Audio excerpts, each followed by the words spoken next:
அஸ்ஸலாமு அலைக்கும். Hi friends, எல்லாம் நல்லா இருக்கீங்களா? வாங்க நம்ம குவைத்தோட முக்கிய செய்திக்குள்ள போலாம். குவைத்தில் எக்கச்சக்கமான எக்ஸ்சேஞ்ச் என்று சொல்லக்கூடிய மணி எக்ஸ்சேஞ்ச் இருக்குது.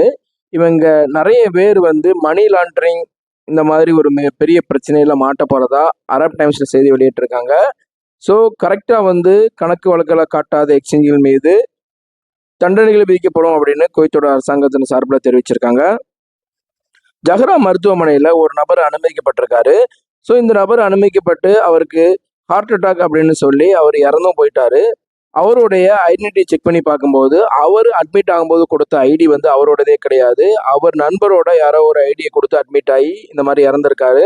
இதுக்கிடையில அந்த ஐடி கொடுத்த நபருக்கு மிகப்பெரிய சிக்கல் தான்.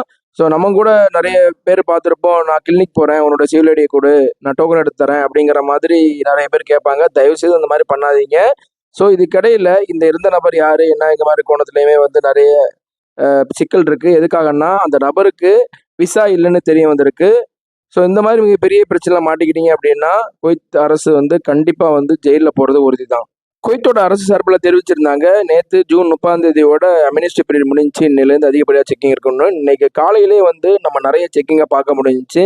அதிகப்படியாக இந்த மாதிரி இண்டஸ்ட்ரியல் ஏரியா, ரெசிடென்ஸ் ஏரியாவில் செக்கிங் நிறைய நடத்தப்படும் அப்படின்னு குவைத்தோட அரசாங்கத்தில் தெரிவிச்சிருக்காங்க. ஸோ அதனால உங்களுக்கு ரெசிடென்சி இல்லை அப்படின்னா ரொம்பவே கேர்ஃபுல்லாக இருங்க. சிவில் ஐடி வெளியே போகும்போது கட்டாயம் கொண்டு போகிறது நல்லது. இதுக்கிடையில நிறைய ரெசிடென்சி பிளேஸில், அதாவது வெளிநாட்டில் வசிக்கக்கூடிய பகுதி சால்மியா, மாகுலா, மங்காஃப், பர்வானியா, ஜலீப் இந்த மாதிரி போன்ற பகுதிகளில் அதிகப்படியான செக்கிங் வரக்கூடிய நாட்களில் இருக்கும். ஸோ அதனால் ரொம்பவே கேர்ஃபுல்லாக இருங்க. வெளியே போகும்போது கட்டாயம் உங்கள் சிவில் ஐடியை கையில் வச்சுக்கிறது நல்லது. இந்த வீடியோ குவைத்தில் இருக்க அனைவருக்கும் ஷேர் பண்ணுங்க. வீடியோக்கு மறக்காம ஒரு லைக் பண்ணுங்க. மற்றொரு புதிய செய்தி சந்திக்கிறேன். அஸ்ஸலாமு அலைக்கும். Thank you friends.